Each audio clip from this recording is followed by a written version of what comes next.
Alrighty, welcome back to another thrilling installment of whatever it is we do on Fridays, Free Read Fridays. I'm your intrepid narrator Fragath, and today we'll be reading more of The Ascension Factor by Frank Herbert and Bill Ransom. It's me pulling off the dust cover so that I don't damage it further. Let's see, where were we? Oh gosh. How many pages is that? Actually, that might be doable. We might be able to bang this out in 2 installments. Well, the last installment's pretty long, though. Yeah. Maybe make it 3. Let me find 1 chapter shorter than I was going to do today. And see if that winds up being a little better or more balanced. Yeah, it should be okay. It's not much. It's a couple pages here or there either way.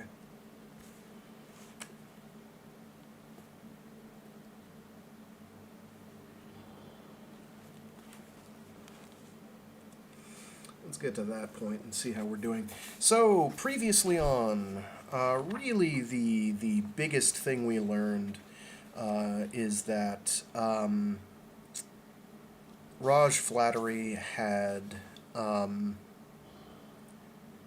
has basically been pumping Crista Galli full of chemicals or something that make it so that if she touches anyone, they are effectively paralyzed, and her as well. Basically, and then has just kept giving her the antidote all the time to make sure that she stays stable while she was under his care. But as soon as she's kidnapped, then eventually it will activate, and whoever touches her is going to get paralyzed or otherwise incapacitated, and she will also be incapacitated, and then they'll have to come running back to Flattery in order to get it fixed. At least that's the plan. Unfortunately for Flattery, the people who've kidnapped, in quotes, who've rescued her, really, kind of twig really early once this starts kicking in that, oh, this is something Flattery did. This is not normal. And we have a little bit of antidote ourselves, which will be good for us, but it's not, we don't know if it'll work for Crista Galli, and it seems to be working for Crista Galli as well. But we don't know yet. Certainly it didn't, actually they might not have injected her with it. I take it back. Certainly they did to Crista, or to Ben Ozette, who has been affected. I'm skimming through here to see if they injected her or not.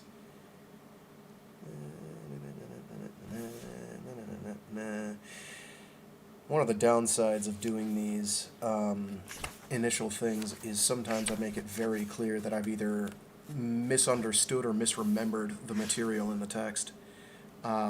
Somebody called me on that, on completely muddling up the direction that the ships went in the Dark Forest, I think. I think he was doing it in relation to me describing where they were on the week after this preamble.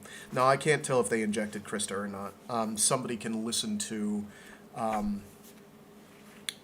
listen to the previous week and find out. Alternatively, they'll make it clear here. Either way, they have some antidote for whoever touched her, and they've got to figure out what to do about her. Let's see what else is going on. Beatrice de Touche has gotten a message out so that now Dwarf Macintosh knows that she is there, she is a captive, and everything is pear-shaped at the moment due to Mr. Brood, Captain Brood, basically hijacking the space station and by extension the ship project, the Project Void ship location base. Let's see what else. There was something else important that happened. Oh right, Queets Twisp is the leader of the Resistance, or one of the leaders of the Resistance, against Flattery, the Director Flattery. So that Gets us caught up. So, yeah. So we know Queets Twisp is alive. We've had some implication that some of the cast members from the previous book are dead, but we don't know who exactly yet. We will have that fleshed out by the end. I don't know if it'll be this week or not. We're going to have, like, another character get introduced who's actually fairly important, and it probably would have behooved the book to introduce them before the book was 3/4 finished. But it is what it is. I don't know if we're introduced to him this week. If we're not, well, actually we might. If we're not, then it'll be next week. It's soonish. Anyway, let's get rocking and rolling. Yeah, I think that's everything. Yep. Okie doke. Give me one sec here. This is one of the other covers that I have floating around. Certainly for the last one, I'll have to set it up as a slideshow just to show off all the ones I got, because I don't think I'm going to get to them all.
You know, it would really help if I demuted myself. My apologies. It was bound to happen again sometime. I am afraid, too, like all my fellow men, of the future too heavy with mystery and too wholly new, towards which time is driving me. Pierre Teilhard de Chardin, Hymn of the Universe. The Zavatan Collection.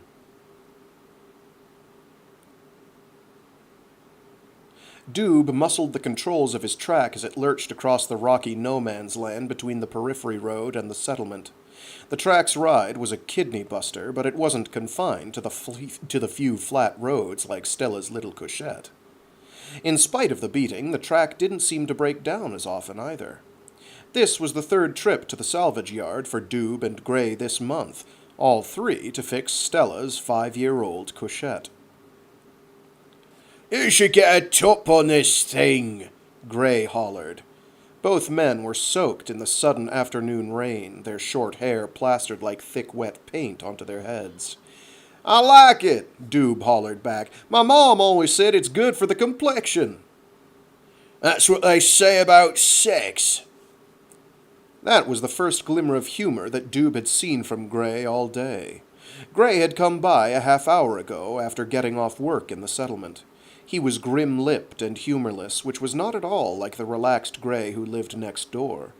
Gray worked some security job for the director's personal staff, so when he didn't feel like talking, Doob knew better than to ask questions. Doob was full of questions today, though. There was a sky full of smoke over the settlement that worried him in spite of the news. A good rain'll clear the air, Doob said. It's good for the brain, too. I wish it would grow something out here besides more rock. Those Zavatans, Gray said. They could do it. Do what? Get something to grow here. They have huge farms all over the up-coast regions, just like the islanders, but they've moved the islands inland.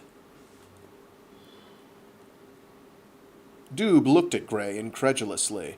He had heard rumors, of course. Everybody had. You're not kidding, are you?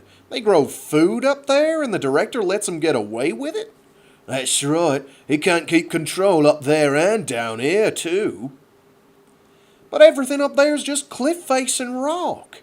That's what you hear, Gray said. Where do you hear it? Well, on the news. I don't know anyone who's actually traveled overland up there. I have. Doob glanced over at his best friend. Something had happened to him today, something that changed his whole disposition. Gray was a lot of fun. He'd come home, drink some boo with Doob, tinker with the vehicles. Sometimes, when Doob could afford it, they'd take their wives to the settlement for an evening of wine and buzzboard. Gray was definitely no fun today, but Gray had been up coast and Doob was very curious. You have? Doob asked. Well, what was it like? He knew the danger of this question. He suspected that whatever it was that Gray had to tell him about the up-coast region was something that wouldn't be healthy to know. It was beautiful, Gray said. He spoke up, but his voice was still hard to hear over the noise of the track's exhaust. They have gardens, hundreds of them. A rock ranch like this one would grow corn in one season up there, and every little garden is bordered by flowers, all colours. It was the wistful expression on Gray's face that worried Doob. Doob had seen that expression often since Gray got back from wherever it was that the director's people had sent him. Gray didn't volunteer information, and Doob knew better than to ask.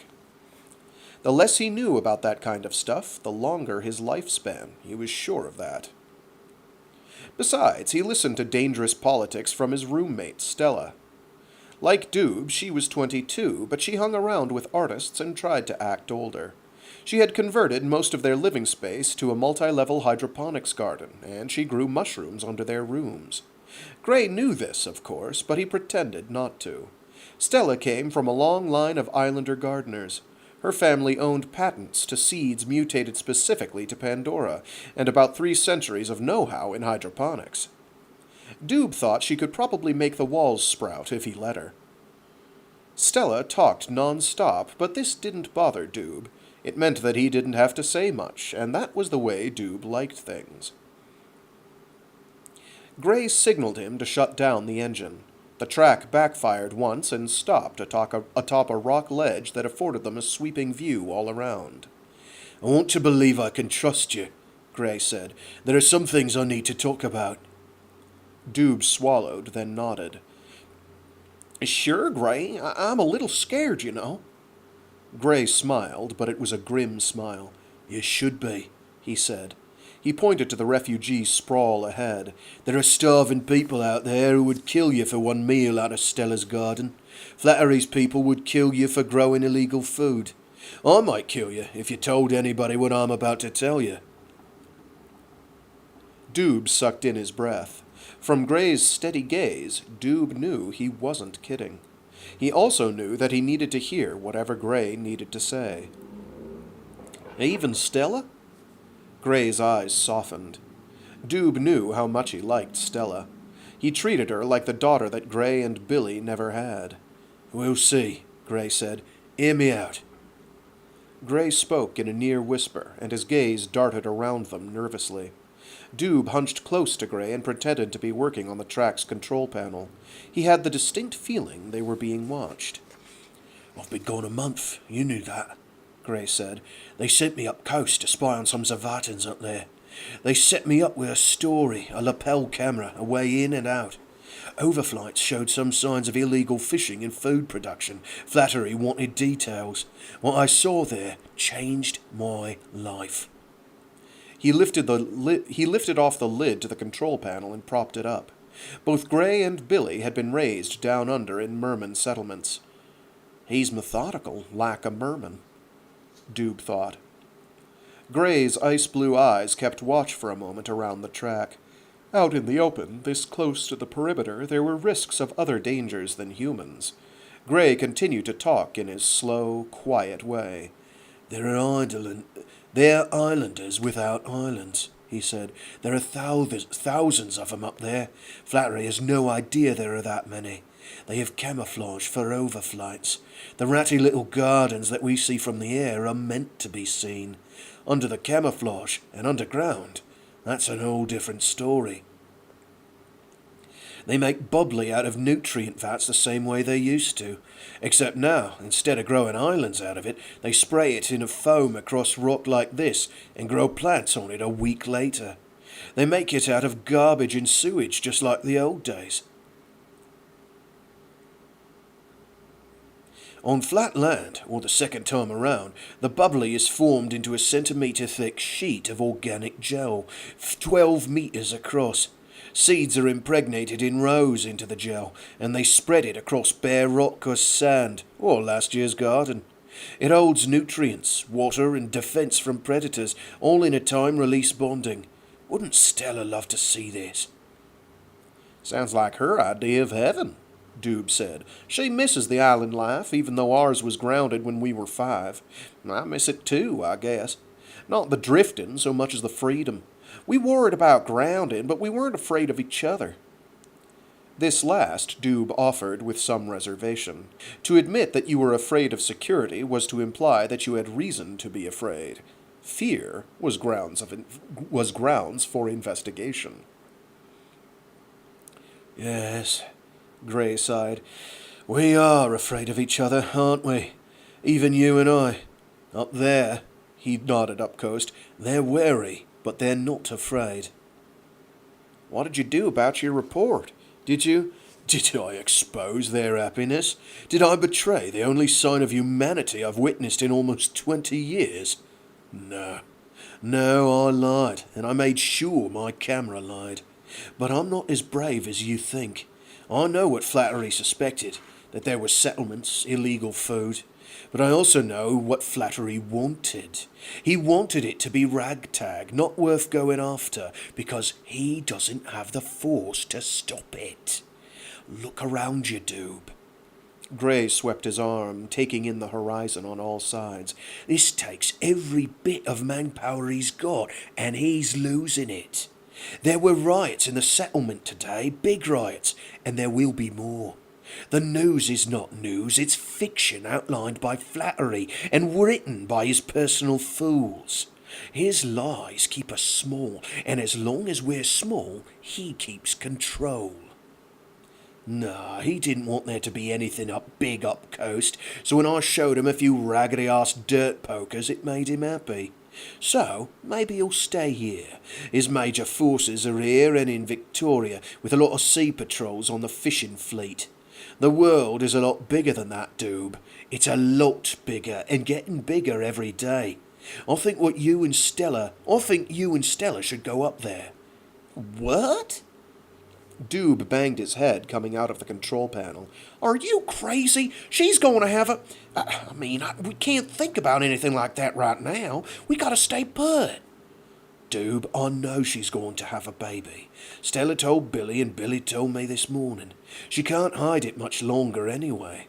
You'll have to make new food coupon applications. People may visit your place. You can't risk that. Doob sighed, then spit out the driver's porthole. Shit, he muttered. Listen, Gray said, there's a way out of this. How's the Cochette over water? Well, it's okay when it's running. Not much for a foil, though, or one of those security pursuit boats. Gray looked back at the bed of the track. It was a dumpable storage bin 2 meters wide by 4 meters long. Doob made his coupons hauling equipment for construction crews up and down the beaches of Catalogued.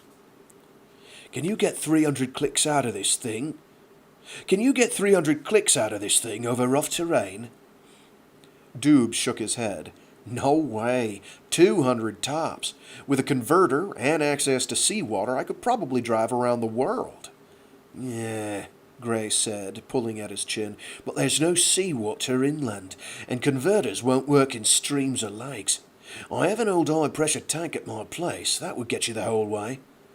What are you talking about? Doob ran a nervous hand through his kinky brown hair. You think we can just drive this track up coast as bold as you please? They'll crisp our butts before we hit the high reaches. That's why you don't go that way, Gray said. I have a map, and I have a plan. If I can get you, Stella, and this track up coast to my Zavatan contacts, would you go? Doob looked up in time to see a security detachment leave the perimeter and start toward the track across the rocks. They were still a couple of 100 meters off, but they didn't look happy.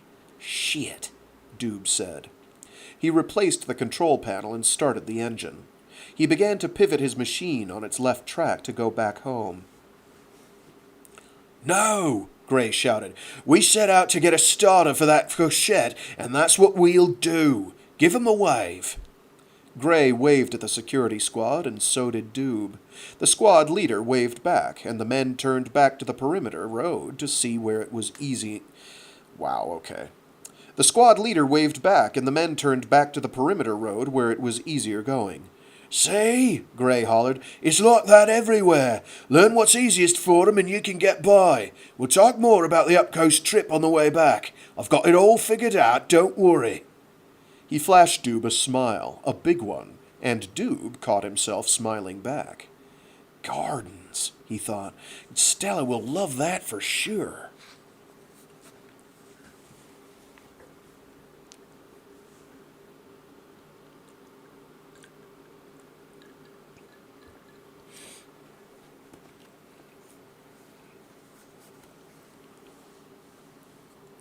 Not by refraining from action does one attain freedom from action. Not by mere renunciation does one attain supreme perfection. From Zavatan Conversations with the Avata, Queets Twisp, Elder. Twisp always thought that Chambers was well named. There were, indeed, many chambers beneath the rock, one for each of the council and several for support staff, as well as general meeting rooms and sleeping quarters. The complex was crude by merman standards, primitive by the director's standards. Repair crews worked throughout the area cleaning up the last of the damage of last year's Great Quake, already going down in oral history as the Great Quake of '82. Across the passageway from the elevator, a hatch opened into Twisp's personal chamber, hewn out of a glassy black rock. He swung the hatch open and motioned the gaping Mose inside. Sit here. Twisp indicated a low couch to the left of the hatchway. The couch was organic, like the chair dog. It was a distinctly islander cubby. The entire room measured barely 4 paces square. Shelves filled up most of the black rock walls, and on these shelves stood hundreds of books. They were the old kelp pulps, a well-scarred library. Twisp had been a fisherman without holo or view screens. Bleached kelp pulp and hand presses in every little community turned out literature and news that was affordable and could be passed around. Twisp dogged the hatch, then smiled. Borrow any books you like, he said. They don't do anybody any good on the shelf. Mose hung his head. I never told you, he stammered. One nail-bitten hand wrung the other. I can't read. I know, Twisp said. You cover it well. It took me a long time to figure it. And you didn't say nothing? Only you could know when the time is right. There is always someone willing to teach, but that's no good until the pupil is ready to learn. Reading is easy. Writing, now that's a whole different story. I've never been very good at learning things. Cheer up, Twisp said. You learned to talk, didn't you? Reading's not so different. We'll have coffee every day for a month, and you'll be reading well by the end of the month. How about if we start with coffee now and a lesson later today? Mose nodded, and his look brightened. Topside, among the Zavatans, he did not often get coffee since the director had taken over production. But he'd wedded himself to Zavatan poverty, which was a step up from his family's poverty. Among the Zavatans, he'd found that nothing was to be expected, everything enjoyed. Twisp bent to the preparations, his long arms akimbo in front of the table. A fold-out table and stone wash-basin jutted from the wall across the room, beside the inset stove and cooler. Mose reclined into the old couch and let it suit his forms. He found it indescribably nicer than his pallet topside. One shelf beside the couch held several hollow cubes. Most of the pictures on them were of a young, red-haired man and a small, dark-skinned girl. "The meeting begins soon, Mose," Twisp said. The older man sighed without turning, and his gangly arms sagged a bit. He spooned out some of the odorful coffee into a small cooker. We will all share a soup there in the gold custom, or I would offer you something here. My cubby is your cubby. That hatchway leads to the head. This hatch," with a nod he indicated their entry, "leads to the general council chambers. Prepare yourself for a confusion of people doing strange things." That's the way things have been all my life. Twisp laughed. "Well, you'll get along down here just fine. Do you remember the oath you took when you came among the Zavatans?" Yes, Elder. Of course I remember. "Repeat it, please." Mose cleared his throat and sat a little straighter, though Twisp still had his back to him. I forswear henceforth all robbing and stealing of food and crops, the plunder and destruction of homes belonging to the people. I promise householders that they may roam at will and abide unmolested wherever dwelling. I swear this with uplifted hands. Nor will I bring plunder or destruction, not even to avenge life and limb. I profess good thoughts, good words, good deeds. "Very well recited," Twisp said, and handed Mose his hot coffee. "You are here because the council needs your opinion. The council has a weighty decision before it today. It has not faced a decision this big before. It may involve asking the Zavatans, all of us, to break that oath, the part about avenging life and limb. We will need your witness to this meeting, and your opinion will help decide whether or not to break it." Twisp sipped his own coffee, still standing over Mose, and noted the tremble in the younger monk's nail-bitten hands. "Do you have an opinion on that, Mose?" Yes, Elder, I do. Yes, Elder, I do. There had been no hesitation in Mose's voice, and the tremble in his hands stilled. Swearing to an oath, well, that's for life. I swore to uphold that oath for life. That's what I did, and that's what I should do. Mose accented his speech with a curt nod, but still did not look up. So fearful, Twisp thought. This world is more habitable than it has ever been, but the people are more fearful even of those closest to them. A knock at the chamberside hatch startled them both. Twisp opened it to a young, red-haired woman carrying a clipboard.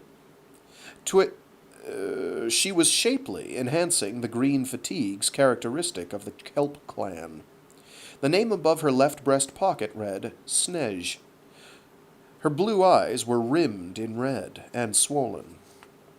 She's been crying. 5 minutes to council, sir, she said, and sniffed as delicately as she could. These are our latest briefing notes. Her gaze kept his own, but her voice lowered. Project Goddess may be lost, sir. No word or sign of them for hours. Her lips trembled under tight control, and fresh tears welled over reddened rims. He noted a general air of depression among the support crew. Lapouche was transmitting hourly bursts from his camera. There's a wideband communications problem, too, she said. Kelp channels are clear, but conventional broadcasts seem to be jammed. Sometimes clear, sometimes not. Maybe it's sunspots, but it doesn't act like sunspots. Too selective. She reached up a sleeve for her handkerchief and blew her nose. You're upset, Twisp said. Can I help? Yes, sir. You can get Rico back for me. I know Crista Galli is important, most important, but Your console monitor today? She nodded, dabbing at her eyes with her sleeve.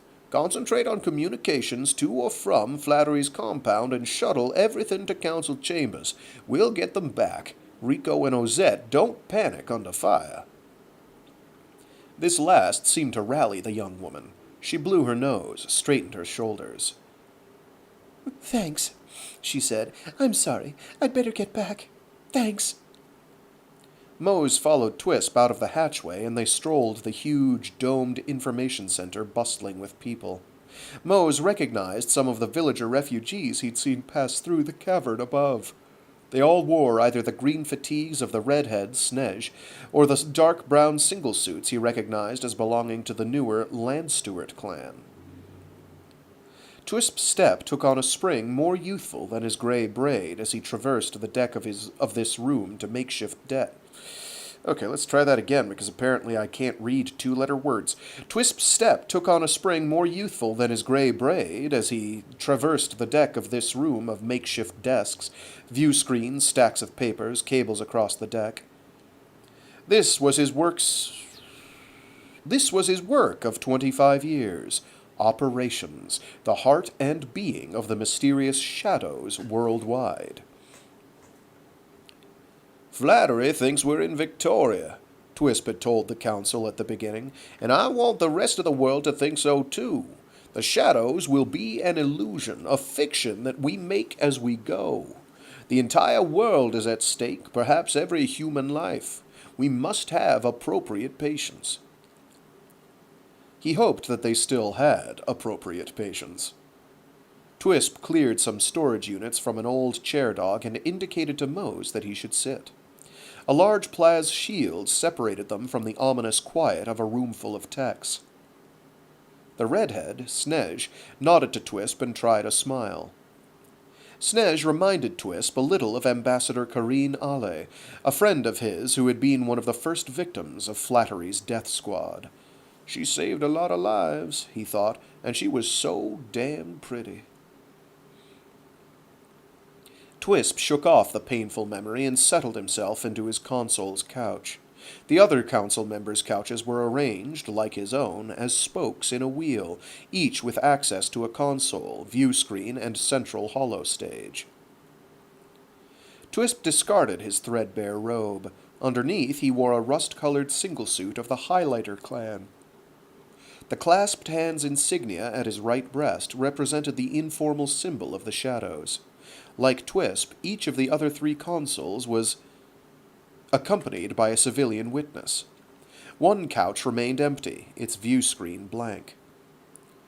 The other three witnesses, like Mose, sat in wide-eyed awe at the maps and data spread out before them. Twisp cleared his throat and spoke the simple, awful words that some of the council had waited more than 20 years to hear. "Brothers and sisters, it is time." After the ancient blessing of the food, they shared the ritual bowl of soup in silence. It was a classic islander broth, nearly clear with a couple of bright orange muri curled at the bottom of the bowl. Chips of green onion floated at the top, their crisp scent wafting the chambers. The one vacant couch belonged to Dwarf Macintosh, survivor of the very hibernation tanks that bore the director, Raja Flattery. Macintosh had rejected Flattery's greed for the more familiar Zen-like philosophies of the Zavatans. He shaved his head, he said, "In grief at the loss of Flattery's soul, and as a reminder to keep my own." Years ago, Macintosh and Flattery had disagreed openly, heatedly, on many occasions. Rumor said that Flattery had removed current control to the orbiter so that he could remove Macintosh to the orbiter. Mac had recently perfected a console communication system that used the kelp itself as a carrier. All of the systems in chambers were tied into the kelp. Along with a code, also devised by Macintosh, each console was capable of direct, immediate contact with current control. "I hope we can keep these lines open," Twisp thought. "That could be jamming on the conventional channels or just sun activity. If it's sun, it probably won't take out the kelp channel as well." He reserved a mental note to remind Snej to check the kelp channel for Rico's film. With luck, it could have been picked up and stored there. After taking food together, Twisp received their affirmations calmly, as they presented them calmly, although what they pronounced could degenerate into a roll call of death worldwide. Every face in the room reflected the heaviness of the matter. They all agreed that it was time. It was just as important that they all agreed on what exactly it was time for. Venus Brass, the eldest at 75 years, had seen her husband and children assassinated at the director's orders, herself missing death by a fluke. A slow-moving, big-hearted, quick-witted islander woman, Venus, with her husband, had built a food distribution empire. It was taken over by Flattery and wedded to Merman Mercantile. They transported fish and produce from small suppliers like Twisp to public markets for a percentage of the catch. Flattery did the only distribution now, where and when he chose, and at a membership fee too high for a solo operation to afford. Caleb Norton Wang, rightful heir to Merman Mercantile, was the youngest consul at 23. Son of Scooty Wang, herself heiress to Merman Mercantile, and Brett Norton, Twisp's fishing partner, Caleb had seen his parents killed when their boat mysteriously exploded one night at dockside. That was before anyone had learned to suspect Flattery's hand in such things. Caleb had slipped landside that night to play with some of the other children. He was 10 years old, and supper conversation for months had been about Flattery and his takeover maneuvers with Merman Mercantile. Twisp, wakened from his coracle nearby, had found the boy screaming on the pier watching his family's boat burn. Twisp and Caleb fled together to the barely habitable high reaches. Like his deceased father, Caleb could see in the dark. His mother's inner acuity and her personal allegiance to the kelp gave Caleb a formidable intelligence. He, like his mother, could communicate directly with the kelp by touch. He found it too painful to meet his parents' memories in the kelp, so he seldom explored the kelp ways of the mind. He's too bitter, Twisp thought. Bitter pulls you down, gets you to make mistakes that you can't afford.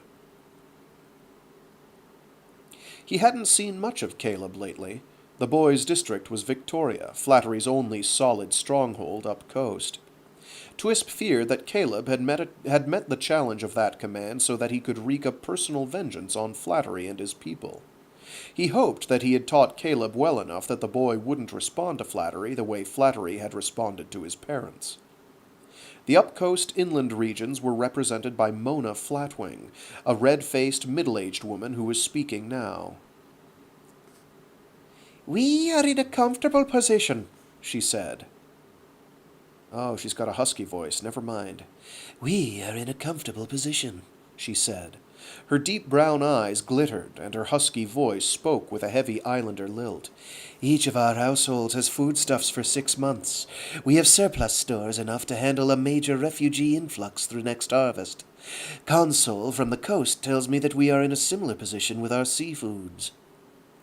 Venus Brass nodded affirmation. "Frankly," Mona continued, "our people do not want to come down here to fight. They left here to get away from that. They've made good lives up coast. They want to be left alone. They will accept anyone of good faith who seeks refuge, as always. The usual preparations have been made for defense, but I must emphasize this point. These people do not want to kill anyone." Again, a nod from Venus Brass. Her shaky, high-pitched voice contrasted with Mona's. "It is the same with our people," she said. "They use the freedom of the sea to get away from the troubles, as they call them. They are a brave and hardy lot. Among them they amass quite a fleet and assault force.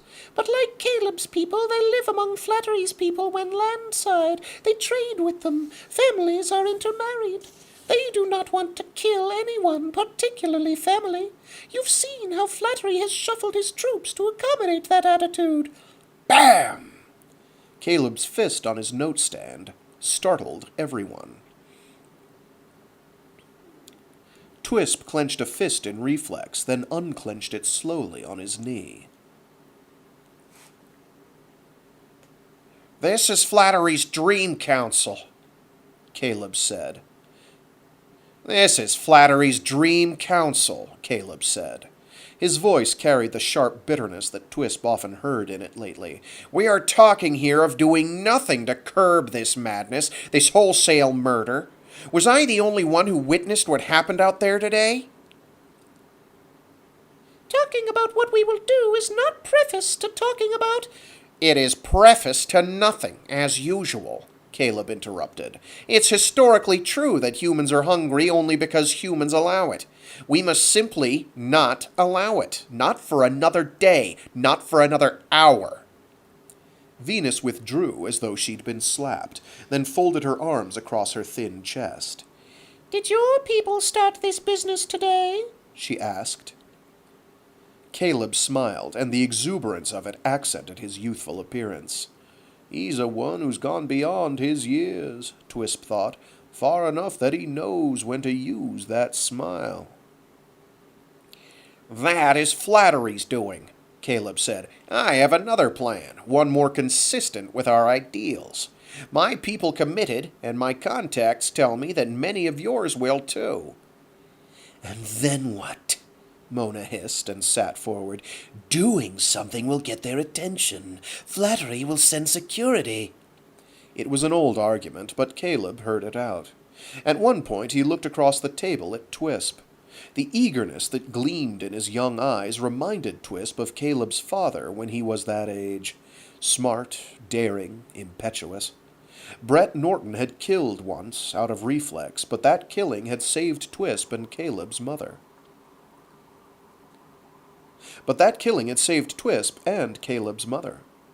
Mona finished recounting her people's position. They'll take in refugees, but they won't leave the livelihoods they've built from nothing. Eluding detection is much preferable to facing conflict.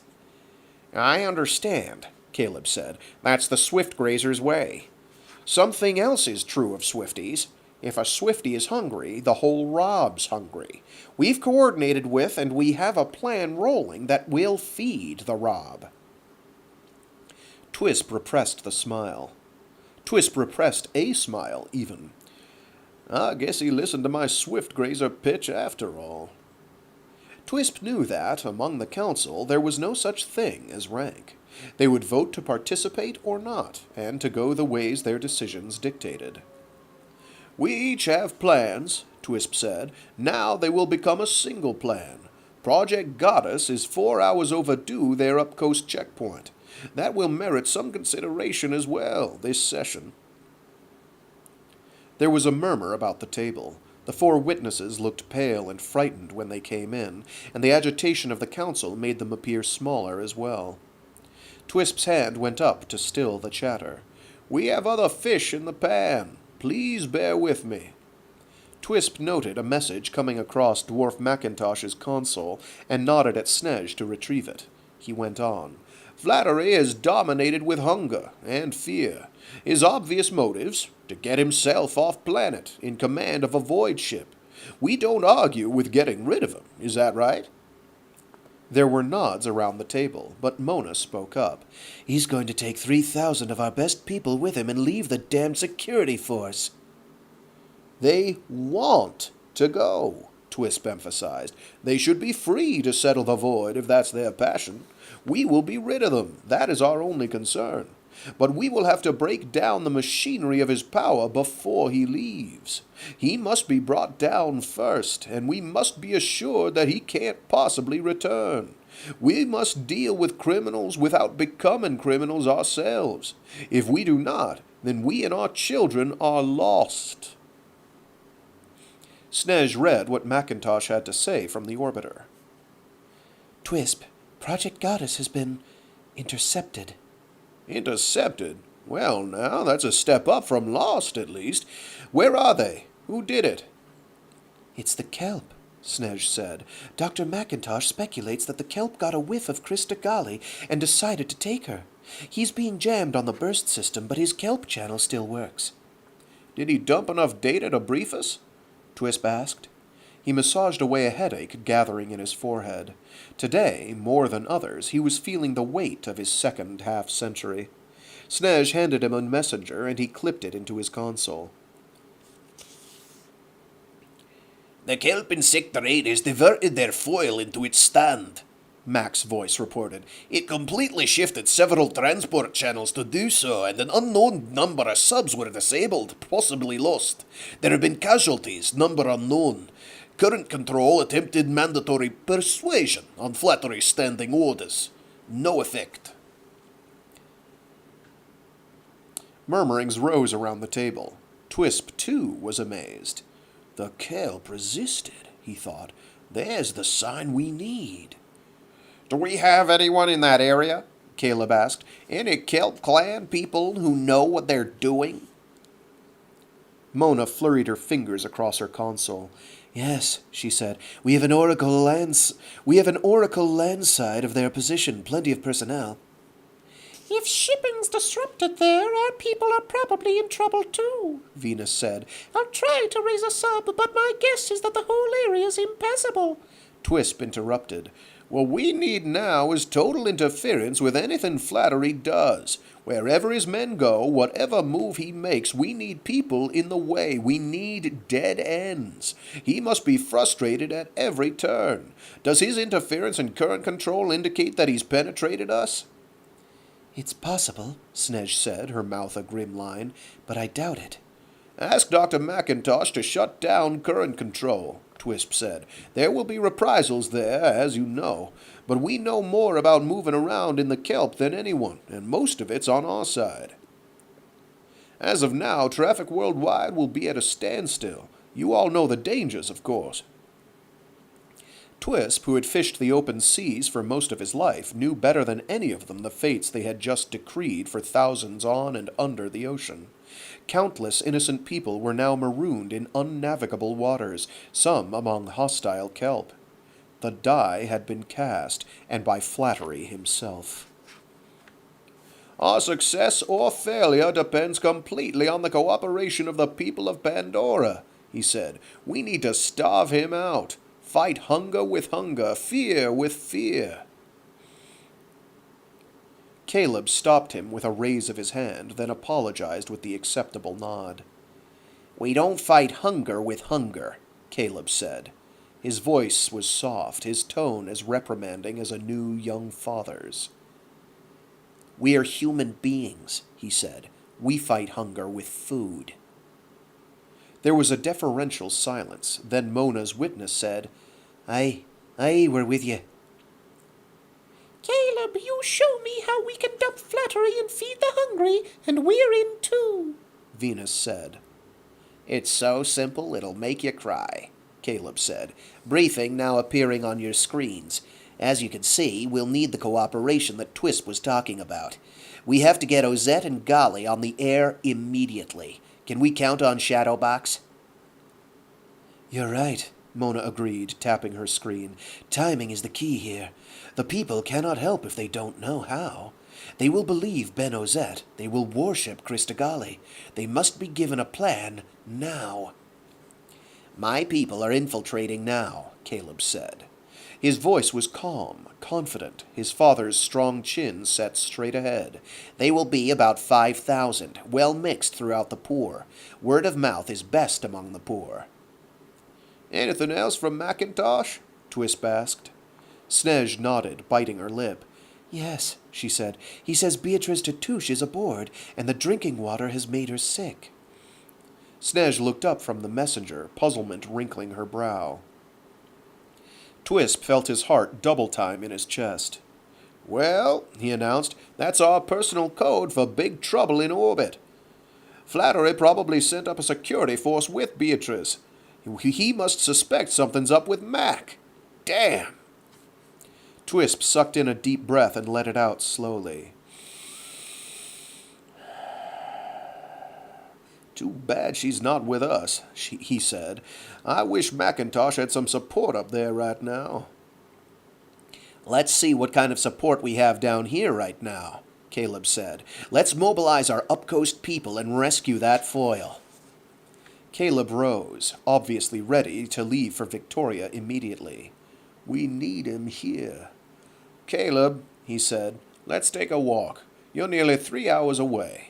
Good people live up coast. They're already searching. For old time's sake, let's go down to the Oracle. Maybe someone should ask the kelp what the hell it's up to.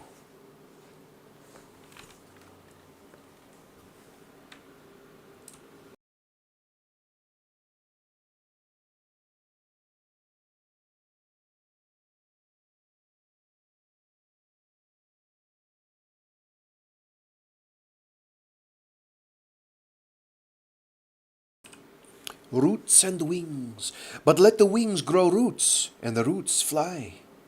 Juan Ramon Jimenez. My apologies. Stella Bliss unpacked 3 crates of moss orchids and arranged them in 3 lines along the short walkway to the foyer of the Whittle mansion. This job had come up only the night before, and Stella's moss orchids happened to be ready. She was a sculptress of flowers, and appreciated an audience for her art. Stella wore her new lavender puff-sleeve blouse and a crisp pair of matching work pants.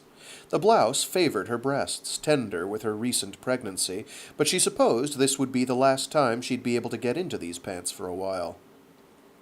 Stella skirted the security guards and servants who found excuses to watch her. The limelight made her nervous, though her stature had thrust her into the limelight often since she was a child. 12 hands tall, Stella turned heads wherever she went, even when she went in overalls. Stella dressed like the flowers she raised. Doob told his parents that, at home, bees followed every step she took, but they never stung. Her shaggy dark hair framed a tanned face with high cheekbones and blue-green eyes. Her lips were full, often pursed with concentration. Excuse me. She smiled a lot lately, and had taken to humming old tunes to the new human sleeping inside her. Growing plants and engineering them for food had been Stella's family tradition. Growing plants and engineering them for food had been Stella's family's tradition for 9 generations. Since the food shortages, production and research efforts went to food. Stella had never given up on flowers or the bees that made them possible. She carried the 10th generation within her, a child that she knew by her dreams would grow to be a woman like herself. She knew this as her mother had known it, as all their mothers had known it for several centuries. It was a long tradition, difficult in these difficult times. These moss orchids were of Stella's own design, and she was proud that today they would be seen by other artists, by musicians, those sculptors of air, by Pandoran gentry. Stella had heard that His Honor Alec Dexter was colorblind, so she selected a blend that pleased herself. Most of the blossoms were in the lavender range, though she couldn't resist showing off a half-dozen of her delicate pinks. A small-boned security guard with a big-boned swagger poked into each of her cartons with his laser gun and silently checked the moss beds with his knife. Stella had been scanned twice and body-searched by a matron when she entered the grounds. This was not the first time, and she supposed it wouldn't be the last. Stella had some strong opinions, but preferred to concentrate on her flowers. A cordon of security closed off the entire block, and another contingent guarded the building. This was the home of the chief executive officer of Merman Mercantile, someone considered by the director to be a prime target for the Shadows. He was rumored to be one of the 3 men in line for the director's position should an unforeseen unpleasantness occur. A sweeping structure of molded stone and plasteel, this home showed no effects from the recent series of quakes that had devastated much of Kalaloch. Its border was secured by a 2-meter-high wall of rock topped with shards of sharp metal and broken glass. It was hard for her to believe that the line for this sector passed only a block away. No one who was setting up this reception seemed at all concerned about the sounds of screams and heavy vehicles less than a stone's throw behind them. The grim-faced security sported a flesh flower behind his ear, one of the new sculpted skin designs that she found repulsive. His underarms blossomed huge sweat rings, something more than she would attribute to the muggy afternoon.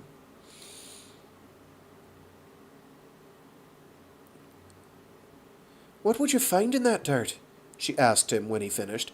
"Deadly attack worms?" The guard scowled. his glance flicking nervously from Stella to the smoky pall that collected under the gray cap of afternoon nimbus. I'm losing my sense of humor, he growled. Don't push it. Are you afraid that the mob will come in here and... I'm not afraid of anything, he blurted, puffing his boyish chest against baggy fatigues. My job is to protect Mr. Dexter, and that's what I'm doing. She began the tender task of removing the plants from their containers and setting them in their beds beside the setting them inside the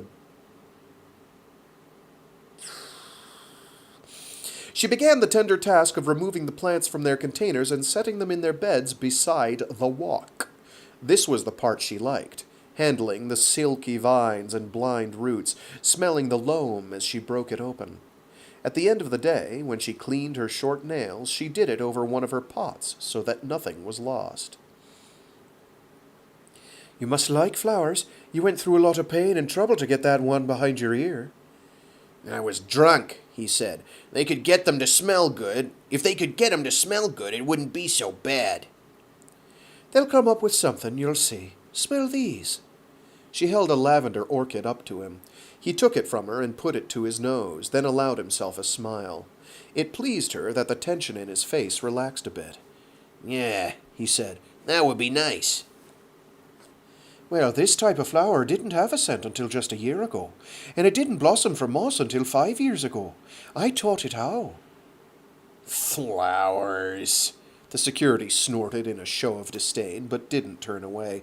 You can't eat flowers. You should grow something that people can eat. What? She put her hand to her mouth in mock surprise. They shoot you for growing food without a license. You don't need a license to grow flowers. Besides, your soul needs food too. Flowers have a spiritual nutrition that you just can't measure. He looked less skeptical, but kept his guarded posture. She bit back the temptation to talk about her bees, because bees meant honey, and fewer than a handful of people knew about her honey production. Once her plants were bedded, she misted them well and swept her clippings and stray dirt away from the walk. She felt a little nervous. She was stuck in town without transportation. Her neighbor, Billy, had given her a ride to the job first thing this morning. Her couchette, though practically new, had burned out another something. Her couchette, though practically new, had burned out another something that meant it wouldn't start. She didn't like it in town anyway.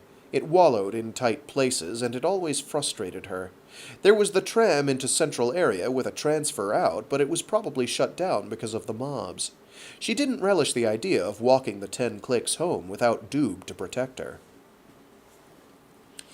Stella, my dear, are you finished out here? Mrs. Whittle, the hostess, beckoned her from the front hatchway.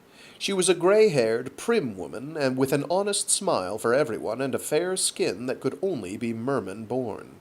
Though soft-spoken and delicate, Mrs. Whittle had single-handedly saved a boatload of Pandora's finest art during that first series of quakes in '73. She had been a volunteer at the museum desk down under when the collapse came and commandeered an old delivery sub. Instead of saving herself, she loaded artwork into the sub even as the seams of the museum dome split, sending streams of water spray powerful enough to slice a human in half. Yes, Mrs. Whittle, do you like them? The elderly woman glanced down at the walk and her eyebrows raised ever so slightly. Lovely, she said, and sighed. They were right about you, my dear. But now I have a problem, and perhaps you can help me. What is it? Some of the help we were counting on haven't shown up today. The troubles, you know. Could you stay a while longer and greet our guests at the door? I have the guest list here, and name tags are on the table just inside the hatch. Of course, you are welcome to stay as my guest and enjoy the reception. Would you do that for me? Stella had strong feelings about rich people, and they were strong, negative feelings. 100 meters away, the starving poor lined up for hours to buy limited rations with their hard-earned pay. Servants of the rich handed over cards stamped "Exception" at the high-security back-door loading dock and filled their vans with an abundance of food. Stella had worked parties like this before to be able to take home leftovers. The pay meant nothing. She had always earned more than her ration card allowed her to buy. She had never been able to figure out the red tape process for getting a ration card stamped exception. But today her couchette was not running, and she had no safe way home. Yes, she said, I could stay, but I'm not dressed, and I'll need a ride home. Mrs. Whittle brightened and then took her by the elbow. You don't know what a worry you've lifted, dear. Of course we can arrange a ride for you. You just leave that to me. Now, let's have a look at my daughter's wardrobe. She had some wonderful things that should fit you nicely. There's an elegant black dress that will look splendid on you, though I'm sure that anything would look splendid on you. Stella blushed at the compliment. Thank you, she said. She won't mind. Mrs. Whittle's face darkened for an unguarded moment, then she set her chin forward. No, my dear, I'm afraid not, she said. She was killed in that terrible scene at the college last season. Terrible. I'm sorry to hear that. Well, she had her own mind, Mrs. Whittle said, and she insisted on using it. Then, in a whisper, she added, I was so proud of her. I'll tell you the story some day. This is not the time. The dress was slinky and black. The fit in the bust was uncomfortably tight, though it seemed that any pressure at all hurt her breasts lately. The neckline plunged a bit, too, showing her off as she hadn't been shown off before. I wish Doob could see me in this, she said, turning in front of a pair of mirrors. He'd love it. Then you'll just have to keep it, my dear, Mrs. Whittle said. Tears welled in her eyes, but nothing spilled. In fact, I wish you'd look through these clothes and take anything you can use. It's not right that they just hang there. They're not paintings, after all. Stella protested, but Mrs. Whittle prepared a carton full of her daughter's clothes, then escorted Stella to her position at the small table beside the entryway. The guest of honor, Alec Dexter, arrived tugging his shirt sleeves flush with the jacket cuffs and cursing the muggy afternoon. Stella pinned his name tag to his left breast and smoothed the fabric out of habit. Instead of joining the rest of the guests, he lingered beside her and unabashedly appraised her cleavage. She caught his gaze and held it until he looked away. "Been in meetings all day," he mumbled. "After this shindig that the distributors put together, I'll have a speak at a Progress Club dinner in 2 hours and then meet with the director at a cocktail party at 8. No wonder I'm always out of breath and can't lose weight. You look beautiful, my dear." He squinted at her name tag and moved closer to her chest. Stella Bliss." They shook hands, and she found his palm very sweaty. I didn't think these big shots sweat in public. A sheen gathered at his forehead and upper lip, and he dabbed at it with a handkerchief. The Honorable Alec Dexter motioned to his driver, who lounged nearby in the cool breeze of the entryway. "I'll need another shirt," he said, his voice lowered. "Powder blue will do for tonight." "Streets are blocked," his driver said. "Couldn't make it back in time to fetch you for dinner." His voice sounded sullen to Stella, and she suspected from the tightening of his jaw that if there was one thing Alec Dexter did not allow in his presence, it was sullenness. "Then buy one," he snapped. "Shops are open until curfew, and the market's only a few blocks away." He waved his hand in dismissal. "Take it out of petty cash. Change your attitude or change jobs."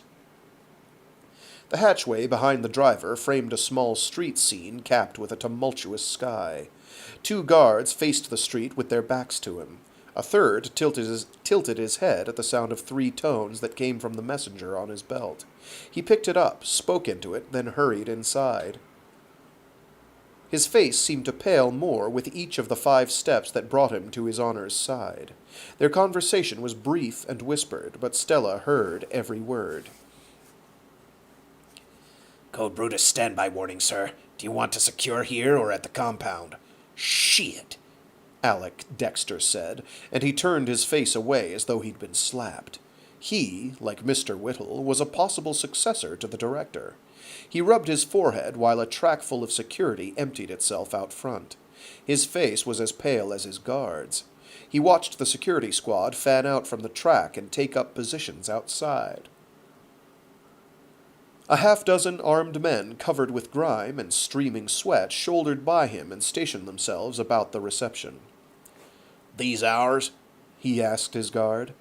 The guard shrugged, his lasgun gripped white knuckle tight in his shaking hands. "Don't know, sir." "Humph," he grunted. "Guess it's hard to know what side they're on if we don't know what side we're on. Just a warning, you say? Flattery's not—" "Yes, sir, a warning. Flattery issued it." "We'll wait here," Dexter said. "If we're going to find ourselves stuck somewhere, I'd prefer it to be with this lovely young woman." He bowed, took Stella's hand, and kissed it. Then he strolled inside to the hostess and her guests. Passing the long tables set with an array of the most beautiful fruits and seafoods that Stella had ever seen. The centerpiece was a meter-high chunk of ice carved to represent a leaping porpoise. The fighting sounded closer, and the security quietly closed the double hatch. Stella was more than a little afraid. Not once had Dexter glanced at her orchids.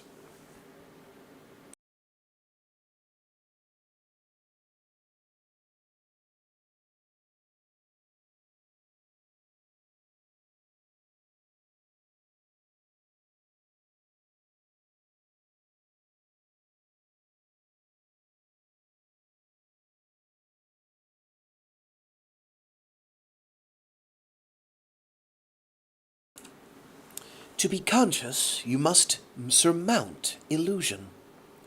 Prudence Lon Wagand, M.D., Number 5, Original Crew Member, Voidship Earthling.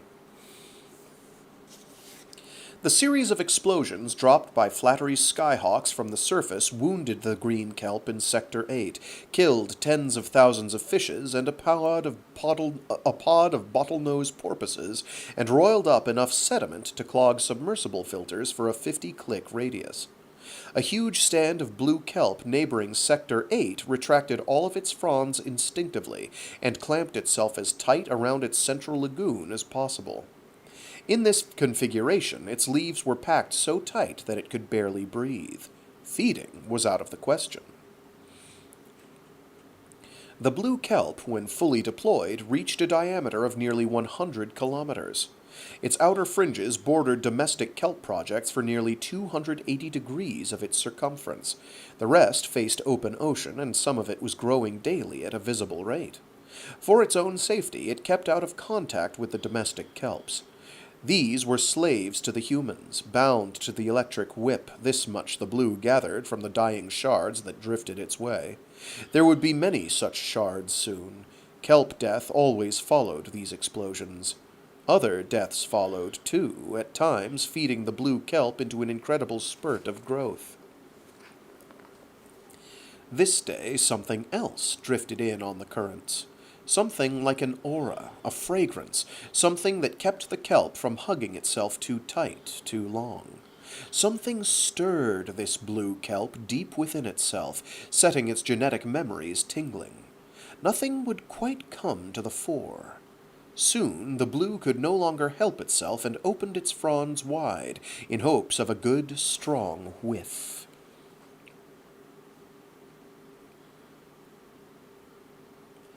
Feed men, then ask them of virtue. Dostoevsky, The Brothers Karamazov. Turbulence from the blasts hadn't settled yet when the flying fish pitched, helpless, to the surface. Rico's eyes teared instantly in the sudden glare of afternoon sun that jammed the cockpit. He groped for his sunglasses and tried to blink away the afterglow. To starboard, he saw a long gray line that must be the coast. To port, 2 or 3 kilometers away, the surface seethed with a mean white froth as far as he could see. A puddle of seawater widened into a pool beneath Elvira's command couch. Her nosebleed was slowing, and she shook her head, trying to clear the concussion that had hit her with the first of the depth charges. Anybody but Elvira would have been strat bait out there, Rico thought. Somehow she'd made it back into the engine room airlock by herself, though stunned and quivering from the blast. There were many other blasts, too many to count. That goddamn Flattery's answer to everything is to blow it up, he grumbled. Kelp lights winked out all around them, and the sea was glutted with shredded fronds and torn vines. Sister Kelp, Elvira said, following his gaze across the tumultuous surface. She retracts, saves herself. Elvira, I don't want to hear that Sister Kelp crap. I want to get us out of here. Overflights, she warned, and pointed to 2 specks at 10 o'clock off the port cabin. Her hands automatically worked the dive sequence, but the engines remained still. Jammed, she said, her face impassive and dazed. Silt and kelp in the filters. Don't sweat it, Elvira, Rico said. He patted her arm. They're the ones who dropped the charges. If they carried all that payload, they're short on fuel. At least we're not dealing with a bunch of mines out here. Rico unharnessed himself and got Elvira a towel out of one of the lockers. Here, he said, dry yourself off, change into a new dive suit. We might be here a while, and there's no sense in you getting sick. She took the towel, and it seemed to Rico that her senses were coming back. Flattery can track a 1-seater coracle from port to port with the orbiter anyway, he said. These guys can't sit down out here, and with Crista Galli aboard, they don't dare blow us up. Meanwhile, we've got to get her and Ben to some big medicine and fast. 2 sonic booms rocked them further as the overflights dove in on them and pulled out. Rico could make out the pilots' faces as the tiny aircraft flashed past. They're young, Elvira. Did you see that?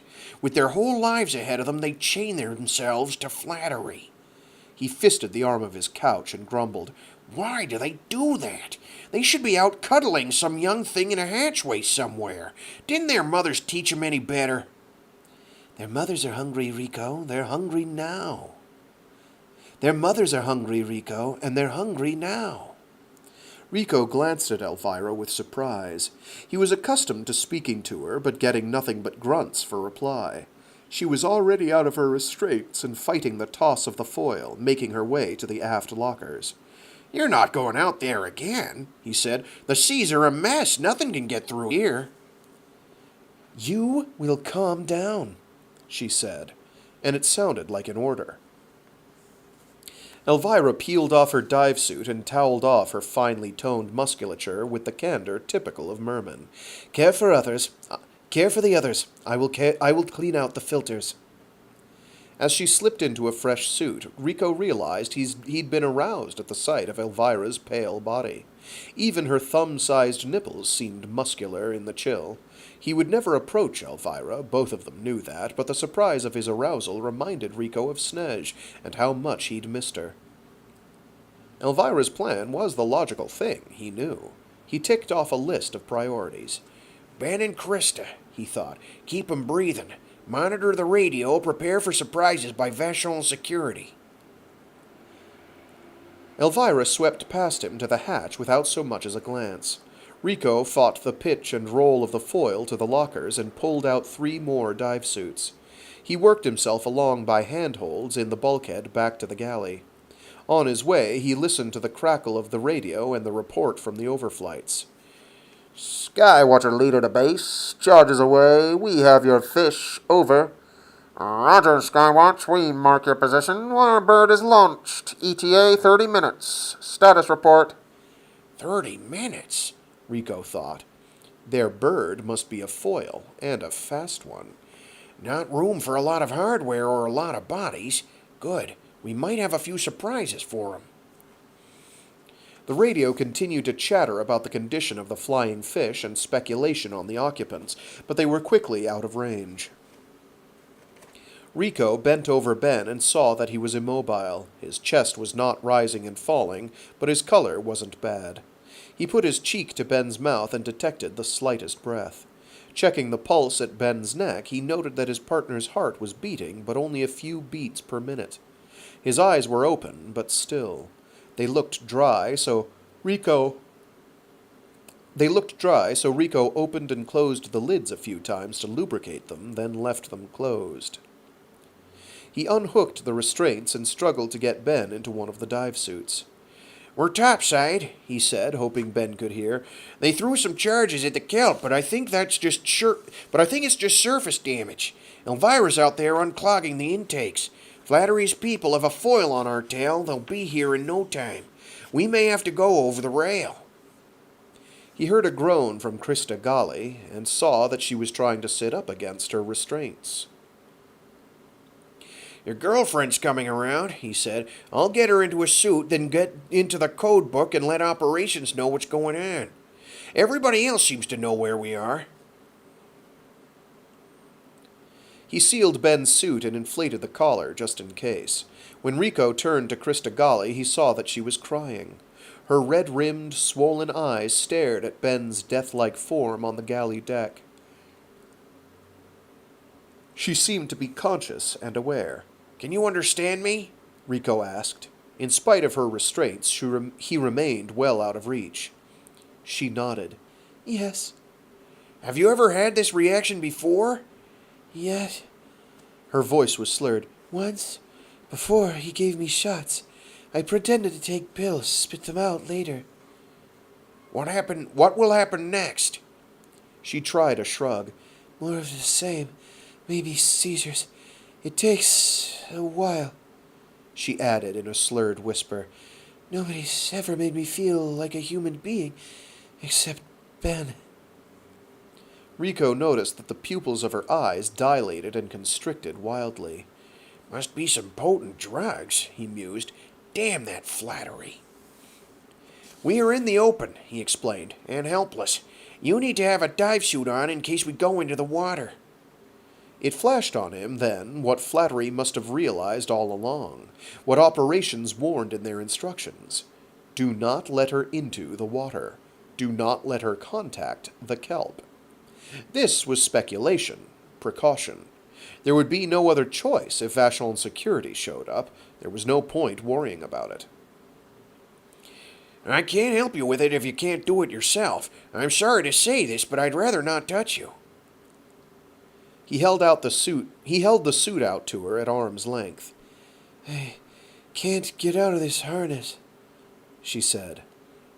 Rico tapped the quick release mechanism and she was free. He recoiled from her, partly as a reflex, partly because the foil pitched his way. At this, she cringed away from him, her face even more pale and her jaw set. "And what do you think I am?" she asked. "I don't know," he said. "Do you?" "I don't know I know that I don't think... I can't think that I do this." She gestured limply at Ben. "It can't be me." "It's the drugs," Rico said. He tried to keep the anger out of his voice. She needed reassurance, not another enemy. "Remember, the drugs are Flattery's doing, not yours." Her tears, the way she looked at Ben, seemed like the genuine article. "But look at what happened to Ben," he cautioned himself. "Get your suit on," Rico said. "We don't have much time." Crista had to slip out of her dress to don the dive suit. Rico knelt beside Ben, a hand on his forehead. He moved a little, and Rico took it for a good sign. His breathing was much stronger. Crista did not seem modest at all, nor did she look like a monster. "Probably spent so much time as a lab animal she didn't have a chance to get shy." Rico, like Ben, had been raised among islanders, a generally shy lot. Rico admitted to himself that Crista had the best-looking legs he'd ever seen. Again, he thought of Snej back at operations and sighed. He planned to send a message to her, too, along with whatever he'd think of to say to operations. He turned back to Crista Galli. "A little pale," he thought. She seemed very weak and struggled just to pull her suit on and fasten the seals. Her breathing was rapid and shallow. Her forehead beaded sweat, and she was still more pale than when Rico had first seen her in the village. Her eyes were doing their dilation trick, and he noticed an uncontrollable tremor in her legs.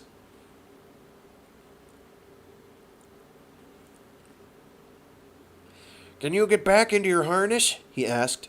She shook her head. No, she said, her voice weaker now. It's starting. She was drifting out again. She lay down on her couch, eyes still open. Are you still with us? He asked. Can you hear me? Yes, she said. Yes. Rico still didn't want to touch her. Whatever it was, it had nearly killed Ben, and he wasn't about to let the same thing happen to himself. He reached around her carefully and snicked the harness into place, then snugged it up with a jerk. He pushed the head of the couch back so that she lay flat. By then, Crista was unconscious again. Rico hurried into his own suit and noted that the seas had calmed somewhat. He could hear the thump and scrape of Elvira at the hull ports, and hoped that the kelp wouldn't set her hallucinating as it did some people. She seemed to have been all right before. It'll be just our luck, he muttered to himself. Best damn pilot in the whole damn world thinking her gauges are grapefruits. There was a very loud scrape, more of a long, slithering rasp across the top of the foil. Then another. It was the same serpentine sound that the kelp had made when it grabbed them. Rico jumped for the cabin, but it was too late. The whole foil tipped on its side, and he was thrown against the port bulkhead so hard it knocked the wind out of him. He saw, through the swarm of black amoebas across his vision, that they were airborne. He was jostled again, not so much this time, and as the bow of the foil tilted upward, he saw them being pulled up into a mass of highlighter tentacles. Shit! He struggled to his knees and crawled the upended bulkhead to the command couch under the plaz. He could flip open a port and get a shot at it with his laser gun. That was when he saw how big this highlighter really was. He guessed it at 100 meters across, with its two lead tentacles, which gripped the foil, at nearly that length. Even the smallest tentacle was thicker than Rico. They were already 100 meters or so in the air, and rising. That pitch back there, he thought. He must have dumped a hell of a ballast to be able to pick us up. It was then that he thought of Elvira, and scrambled for a view of the seas below. She was there, dive suit inflated, floating on her back. She must have seen him, but she didn't wave. Damn! He couldn't drop her a flare, and he couldn't try the engines. Either of these might touch off the hundreds of cubic meters of hydrogen in the monster highlighter. It tucked the flying fish upside down against its great orange belly. Rico had never been this close to a highlighter before, but he'd seen them explode. A highlighter considerably smaller than this one had flattened the first tiny settlement at catalogued. 600 people cooked alive in that firestorm. He and Ben had covered that one, too. The living were the worst. He remembered that Ben wouldn't settle for the easy story, the inevitable films of cooked flesh on living bones, shaking chills, vomit, and screams. "Just shoot their eyes," Ben had told him. "Leave the rest to me." Ben asked them about their lives, not about the blast. The dying and the near-dying filled 18 hours of tape before the Dashers hit. It was Rico's footage of the team fighting for their own lives against a dozen hunts of Dashers in a feeding frenzy that chilled the Hollow audience worldwide. Rico saw that the coast was coming up fast and black weather pushed behind them. He hoped that the weight of the foil wouldn't pull the highlighter too low to clear the gray bluffs ahead. He worked his way back to the cabin along the ceiling and sat below. The command couches. This coliseum of a highlighter had a destination in mind, and that destination was land. If it didn't bash them to bits against this cliff face, it would blow them up inland. Rico reviewed their odds and didn't like what he came up with, though he was sure he'd rather clear the cliff than not. He wondered whether Operations had a code provision for this one. He hoped that Operations could beat Flattery's people to Elvira. Rico refused to mull over the consequences if they didn't. Just off the cliff face, the daily afternoon squall whipped up. The sky fisted down on them without warning, clouds churning in their typical black and laser-gun gray. No lightning, Rico prayed to himself. We don't need lightning. They did need cloud cover, this he knew. With good cover, more overflights and Flattery's spies in the orbiter would be worthless. The ride got bumpier as the squall moved inland with them. Rico was close enough to the face of the bluff to see the markings on the back of a flatwing when an updraft sank his belly. They almost cleared the top, he saw that clearly, but the stern of the foil caught the lip of the bluff, cartwheeling the bow of their craft deep into the leathery belly of the highlighter. Unrestrained, Rico was flung like a toy about the cabin. The foil tumbled down the cliff face as the highlighter deflated and collapsed on top of it. When the foil came to rest, Rico lay dazed across the plasteel windshield of the cabin. All he could see under the shadow of the highlighter's canopy was an immense cloud of blue dust. He flexed his arms and legs, coughed to test his ribs. Bruised, but nothing broken. Great, Rico told himself. Keep her away from the kelp, they said.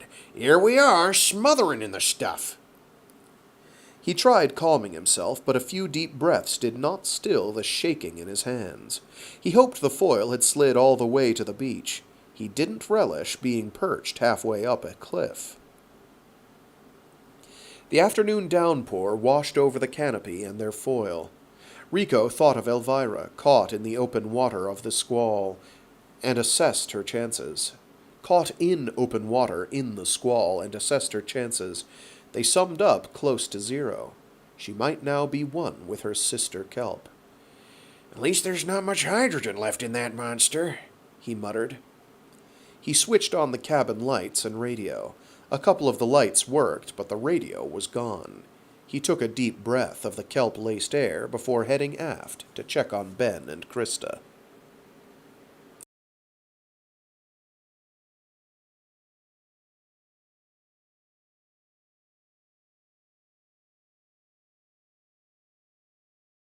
Oh, thanks for tuning in, Roderick Blocker. It's appreciated.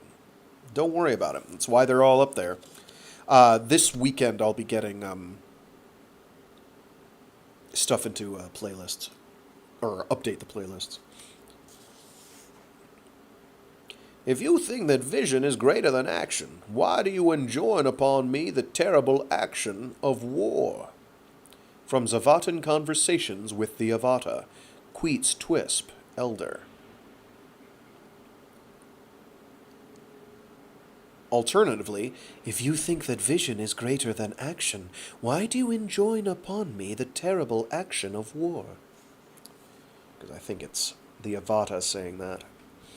Mac was awaiting a call back from security when suddenly his instruments showed random explosive damage to the kelp in Sector 8. He didn't wait, Mac thought. Flattery wants whatever's in there in a bad way.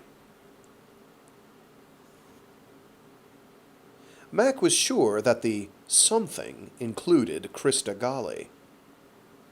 Instrumentation showed merging patterns between the wounded domestic kelp and the massive neighboring stand of wild blue. Mac and Alyssa Marsh had done peripheral studies of that particular stand of blue, the largest wild kelp bed in the world. It learned to hide from us, to convolute itself so it could grow inside a ring of domestic kelps and outmask them without detection. Now that it had broken through, he suspected that it could wreak havoc with current control. If it was as big as the Gridmaster said it was, then the blue kelp could possibly be current control. If this kelp's on our side, then Flattery's surrounded, he thought. But what if it's not on our side? Beatriz was his big worry now. She always checked in from the docking bay, but this time he had heard nothing. Whoops, I skipped a page. There we go. When she was incommunicado inside her studio, he suspected trouble. It wasn't like her at all. Just a blink after Spud left, a spinjet jockey reported seeing a body expelled from the shuttle airlock. Nobody was answering his calls in security or inside the studio. Damn it! Now the Gridmaster was getting a response from the kelp, an incredibly healthy and powerful response. This stand that the depth charges had stunned back into mere reflex reawakened immediately, with a corresponding shift in frequency. This is the new kelp, he thought. It's absorbed the memories of our domestics and taken them over. All of the hardware from the domestic kelp was intact, but instead of dozens of frequencies dancing the screens, there was now only one kelp frequency on the Gridmaster. Mac's screen showed the grid reforming, except for an unresponsive area in the northwestern corner. He hoped that wasn't pruned back too far. Well, he muttered, so far it seems to like us. He had planned to use current control to turn the kelps against Flattery. He'd groomed as many sentient stands as he could muster for one last try, for the time that Flattery went too far. Macintosh saw war as a drug, an extremely addicting drug, and he didn't want the Pandorans to start using it. I want that sector on visual, he told the sector monitor. We should be able to spot him. All he got on visual was the gray-black whirl of afternoon squall that obliterated his view of the entire sector. Ozette, Lapouche, and Galli were under there somewhere. He hoped against hope that the depth charges didn't turn them all into soup. Comline's still down to the studio, he thought. If Spud doesn't get in there, we'll have to get their attention somehow. A feeling stranger than his weightlessness flipped through his stomach. He shook it off, as he had shaken off the chill that slipped into the air after her shuttle docked. He wondered how many had come up on the flight. The shuttle could carry 30 to 40, depending on equipment. Then there was OMC life support and the techs. Everyone aboard would have to know what happened. He didn't like thinking about the OMC, where it came from, what Flattery had done to it. She had been Alyssa, not it, but he found it a lot easier to handle at the moment. Life support was Mac's responsibility, as it had been aboard the Earthling. He did not relish the notion of that job. Well, he muttered to himself, before we get that far, I might have a few surprises for Flattery. A soft tone went off near the turret, alerting him that something was forming up on the kelp's private holo stage. Macintosh had built the thing after consulting Beatriz on holography. He had routed it through the Gridmaster in hopes of getting images from the kelp. In the 2 months that it had been experimental, it had far exceeded his dreams. The kelp had been frustrated for a long time, and it had a lot to say. So far it was all images, flashing lights, and odd sounds. The images were clear, usually solid information about real things in real time. The sounds and lights seemed to be talk, or inflection, or philosophizing. Macintosh had not yet been able to interpret anything but the more obvious images. He launched himself across the small office toward his new setup at the base of the turret. He didn't care much for the near zero-G environment this close to the axis, but it was the most practical location for an observation station. At first, he had liked to get immediate access to the shuttle port.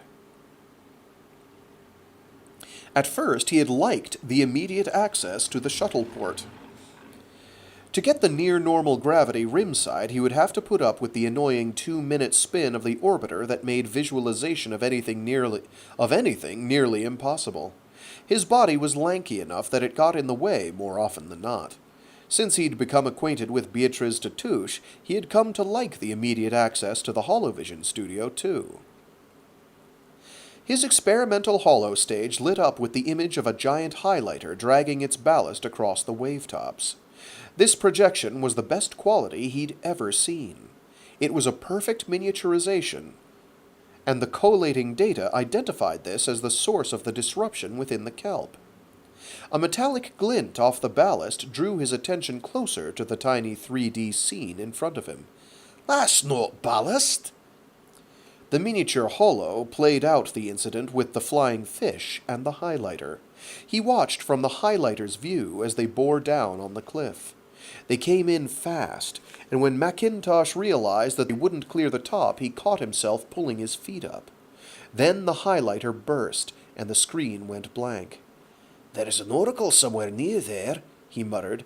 "Maybe we can muster up a rescue team." He handed himself back to his command console and paged Spud on the intercom. That was when all hell broke loose from the klaxons. The 4-klaxon alarm meant a fully involved fire somewhere in the forward axis section, his section. His greatest fear was for the shuttle docking station and his spare fuel stores. With a 4-klaxon alarm, the fire could be in current control, the studio area, or the shuttle docking bay. All areas sealed off automatically. Warning lights winked on in all Axis quarters, and the orbiter intercom repeated calmly, "Vacuum suits mandatory in all sealed areas. In case of fire, vacuum will be installed. Vacuum will be installed. Vacuum suits mandatory in all sealed areas." Macintosh typed out the Area Clear visual code for current control on his console. If the area sensors detected no fire danger, then current control would not be sealed off. He snapped open the hatch side locker and followed the prescribed drill. He sealed himself into his pressure suit and activated the communication unit beside the faceplate. He sprung the hatch to the passageway in time to see a ground pounder security slap Spud across the face with a lasgun butt. Spud spun against the studio hatch, and the security grabbed a closer handhold for leverage to try again. Macintosh hollered, "Hold it!" But the man hit Spud again. Spud floated, unconscious, in mid-passageway. Macintosh turned his set on full. Hold it! He yelled. Stand down, mister! The security was obviously direct from groundside and lacked the skills for maneuvering in the axis area of the orbiter. He spun around at the voice and let go his handhold. The momentum in near zero G sent him spinning up the passageway toward Macintosh. The man let go of his lasgun as he flailed for balance, and Mac scooped it up as he sailed by. Mac reached Spud as he started coming around. "I heard them say they'd kill her," Spud said through a mouthful of blood. "I pulled the alarm because I didn't know what else to do." "Good thinking, Spud," he said. "Get a suit on in case we break vacuum." The arriving volunteer fire squad crowded the passageway as Spud suited up, and close behind them the usual throng was forming. In spite of their bulky suits, the squad moved with a grace that Macintosh envied. He looked around for the owner of the lasgun, but the man had disappeared. The hatch to the studio remained sealed. Macintosh plugged his communicator directly into Spud's headset. "Beatrice knows the drill," he said. "She'll suit up." "Does she know the visual all-clear code?" Macintosh nodded. "She knows it, but I'll bet she knows better than to use it." It took two things to prevent a sealed-off fire area from being committed to vacuum: an automatic sensor signal all clear to the orbiter computer, and a coded visual all clear signal to the computer. Since the sensors in the studio undoubtedly reported no sign of fire, the computer awaited the visual code indicating that a human had inspected the scene and declared it clear. Meanwhile, the suspect area remained sealed off, accessible only by fire personnel. The intercom warned, "Attention, Axis deck. Yellow sectors 8 through 16. Vacuum installation in 3 minutes. Vacuum in 3 minutes. Full pressure suit mandatory in these areas." The electronic device that the fire squad used to enter sealed hatches didn't work on the first try or the second. Macintosh plugged his set into the bulkhead receptacle and tried direct contact with the studio.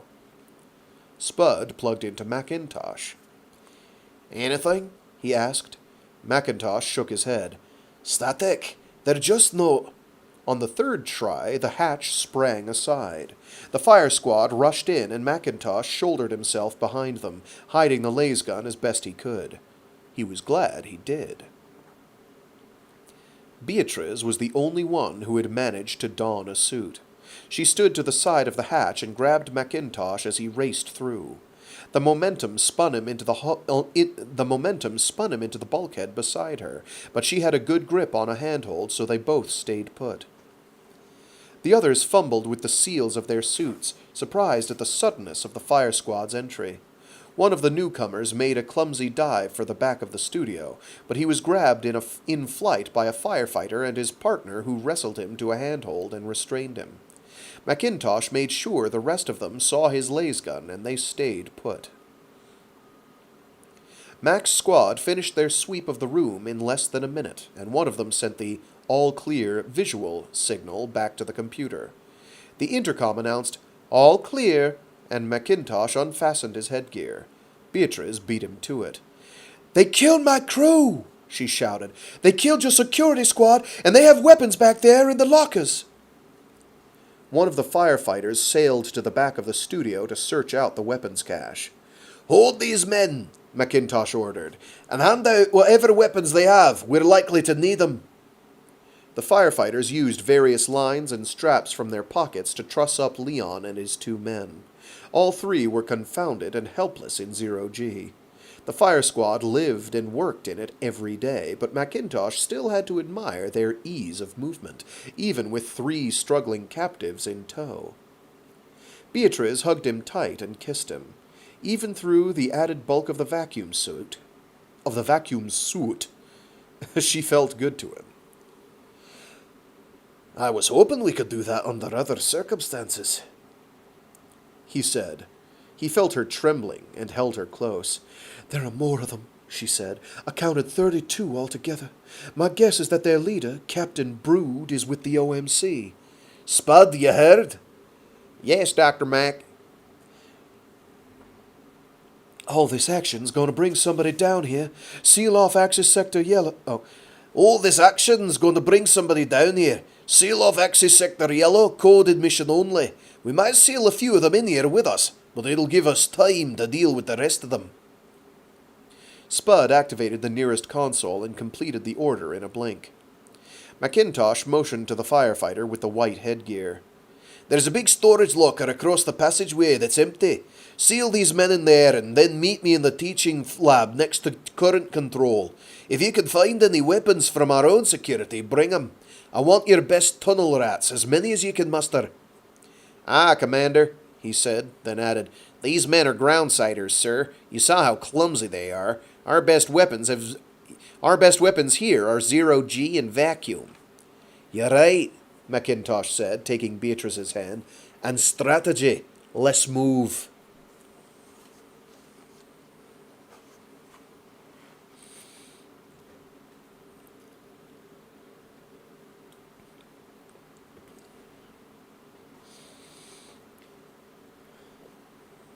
While the fat and flesh cleaving into the flame are devoured by it, you who cleave to it are yet alive. Zohar, the Book of Splendor.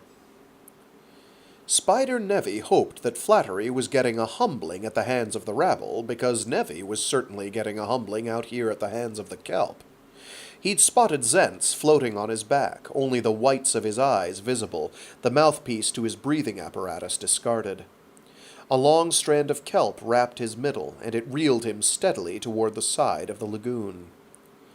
Lucky for Zentz that he'd had the presence of mind to inflate the collar of the suit. It kept his head and shoulders on the surface, though fat as he was, his body floated nicely enough without it. Lucky, too, that Nevi had hit the vine quickly and on the first shot. He had Zentz all the way back to the foil before he felt the seethe of kelp anger on his heels. Zentz appeared to be breathing.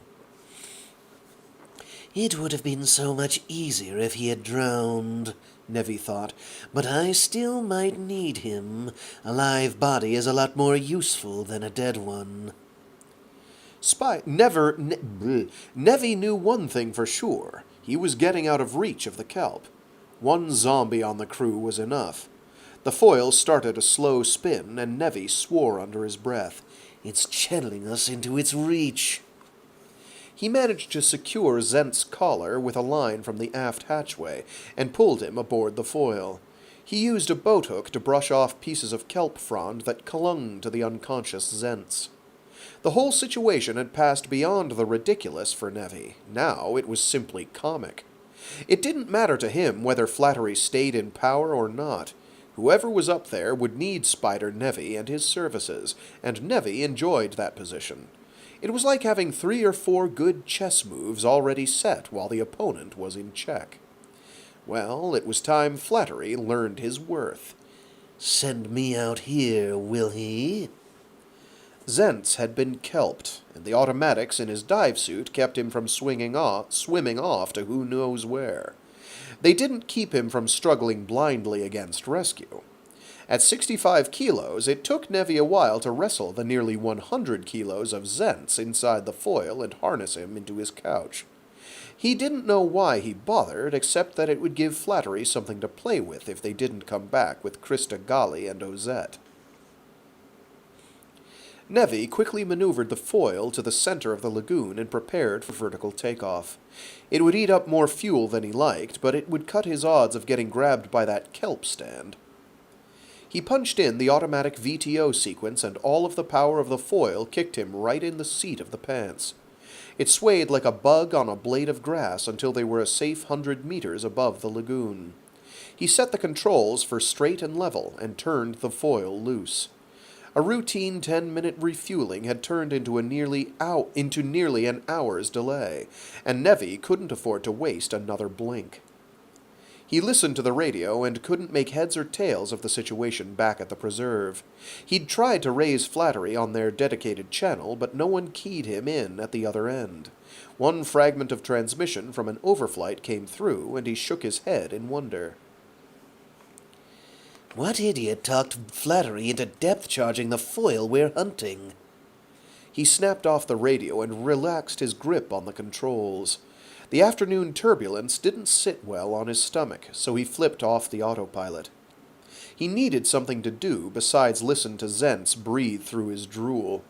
He kept the yellow arrow on his view screen pointed toward the green coordinates set down by the overflights. He could tell, by the way Zentz squirmed in the co-pilot's couch, that the chief of security might be coming around. Nevi had trouble suppressing a sneer at the mere thought of Zentz as chief of anything. Chief breach of security, he thought. Chief of insecurity. Nevi had to admit that Zentz had held a difficult line against the increasing hostility of the villagers for nearly a year. A mob of villagers was one thing. This Crista Galli and her shadow playmates were quite another. 100 meters across, Zentz gurgled. Zentz's eyes were wild, the pupils dilating and constricting on both sides, dancing to some strange rhythm. Nevi didn't answer. Zentz had started raving about some giant highlighter as soon as Nevi had gotten the foil back in the air. Crista Galli, kelp gone crazy, Zentz went on. Giant highlighter grab whole foil. That's hocus pocus and it's in your head, Nevi said. He knew Zentz couldn't hear him, but it made Nevi feel better. His voice was calm and flat, a practiced calm that paid off whenever he had to work with Zentz. He knew it gave Zentz the creeps, and that always gave Nevi the edge. He wondered whether it would give Zentz the creeps in his dreams. He hoped so. It was this flying that made Nevi nervous. The storm buffeted Nevi against the restraints in his command couch. Some of the updrafts along the coastline nearly emptied his stomach. Like most Pandorans, he preferred traveling the kelp's subways, particularly during afternoon storms, but today speed was critical. The cat had played the mouse too loose. Maybe Zentz was right about their foil. Who knew what the kelp had shown him? If Ozette and Crista Galli got loose afoot in this country, they might just wind up being dasher bait. Ozette didn't strike him as the survival type. Nevi knew that Flattery needed both of them alive. For now. For now, what Flattery needed, Nevi needed, and he didn't want to get so comfortable out here that he forgot it. Zents needs them alive more than anyone, he thought. The big question mark for Nevi was the highlighter. What would contact with that thing do to Crista Galli? Or what might it do for her? And something about those damn Zavatan squatters up coast gave even Nevi the creeps. Nobody could farm the open country like that without some kind of protection. He wanted to know what that protection was. Or who. They kept one jump ahead of Flattery and the Dashers, accomplishments that captured Nevi's personal respect. The squall cleared occasionally, allowing Nevi glimpses of the coastline. Cloud front pushed across both suns and confounded his perspective.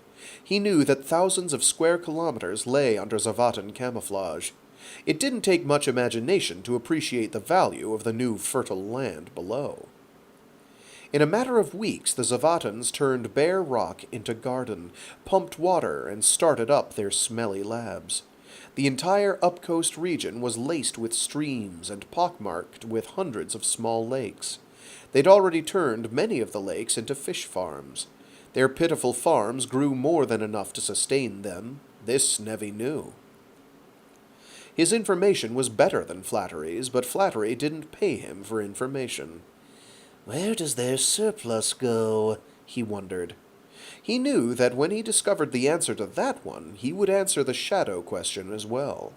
No food, no shadows, he thought. It would be a pity if Flattery managed to wipe out the farms to stop the supplies that he was sure were channeled to the underground. There must be a more profitable way. It occurred to him that the shadows might win. He shrugged. Nevi admitted an admiration for these Zavatans, for their independence that Flattery couldn't yet control. He didn't intend to muddy his own hands, though this trip had certainly proved messy enough. Nevi smiled, a rare break in the steel of his countenance. He had plans for his retirement, and this upcoast region with its farmland and its new burgeoning forests appealed to him. The people up here just might want some professional protection soon. Protection from the likes of Flattery and his bungling chief of security.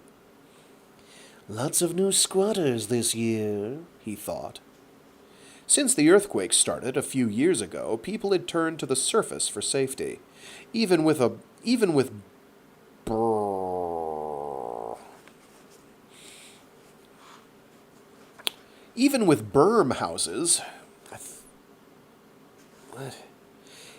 berm houses, it was easier to spot a dwelling than a tunnel. It wouldn't take that much effort to map these people. Nevi flew into a sudden wall of weather, and there wasn't much possibility of spotting anything. Nevi kept his attention on the screen. The slash of rain against the metal skin and plas of the cabin nearly deafened him.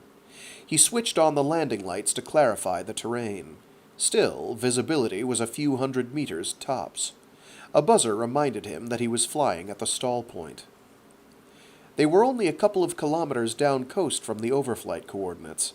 Zents came around enough to set his couch up and hold his head. So, how was it? Nevi asked. I don't ever want to go back. Where'd you go? Everywhere. Zents wiped his drool with his sleeve. I went everywhere at once. I saw them picked up. They're around here somewhere. Beached, Zents said. Down the cliff. Beached. Nevi grunted his amusement. He imagined this gray land on a sunny day, blooming. Flattery couldn't possibly send troops, he said. They'd never come home at all. Approaching set down, he said, and throttled back. See them yet? No. Yes. He pointed a shaking finger starboard. There. Look at the size of that thing. I knew it was more than a dream. Nevi was disgusted at the spit spray of Zent's excitement. The squall was moving on already as quickly as it had come, and visibility over the downed highlighter was good. The terrain, however, looked deadly. The crumple of downed foil was plainly visible amid the orange shards of the deflated highlighter. It was a monster, all right, and deflated it covered far more than the 100-meter diameter it had occupied in the air. Almost half of it trailed the 50 meters down to the sea, and the rest lay crumpled in the narrow stretch of beach between the sea and the precipitous rocks. The foil appeared to be nearly intact right at the foot of the cliff. Nevi did not want to set down inside the perimeter of that thing. He'd seen what that blue dust did to some of those burned-out Zavatans who wandered dazed around the village. The strip of tide line was too narrow, and the tides less predictable than he liked. The beach itself, from tide line to cliff, was a jumble of boulders. That meant a water landing or a set-down at the top of the cliff. He didn't like the look of all that kelp in the water, or of the positioning of the dead highlighter. Electronic and infrared scan, Nevi ordered. I'm making a couple of passes so that we don't get surprised down there. Then we'll worry about how to get them out from under that thing. Their situation suddenly struck Nevi as absurd. Flattery had positioned his precious orbiter and had the void ship nearly ready to go. He had plans to establish a stepping stone colony in a debris belt over 1 million kilometers away. Pandora's moons were even more unstable than the planet. Even Nevi agreed that fleeing was the ultimate answer. But he doubted that it would be worth it in his own lifetime.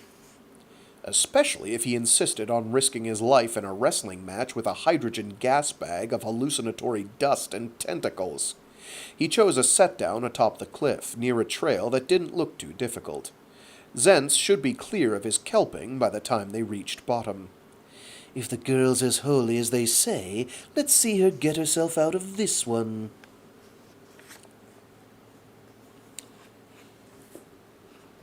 And that is where we will call it for today. I'm thinking 2 more shortish streams, and that should finish it off. So 2 more weeks, so we will have started The Night Land by William Hope Hodgson on about Halloween, roughly, or the week right before. Certainly it will be this month. Anyway, hopefully that was tolerable for people. Kind of rougher than I would have liked. But not every day is a banger. Some days are clankers. Although I think that's being used as a epithet against AI and AI practitioners now, which is interesting. I'm not always up on lingo. Anyway, that'll do it for today. Next Monday we will start the next book of Full Metal Panic, book 6, something Merry Christmas. Yes, it would be more appropriate to read it during Christmas time. No, that's not how the timing's going to work out. Sorry. Dancing Very Merry Christmas. That's what it's titled. Next Wednesday, we will be reading the final installment of C.J. Cherry's 40,000 in Gehenna. Probably. Even though that's going to be a really long one. Actually, that won't be too bad. That won't be too bad. It'll be longish, but it won't be too bad. Yep. And then next Friday, we'll be reading through more of the Ascension Factor.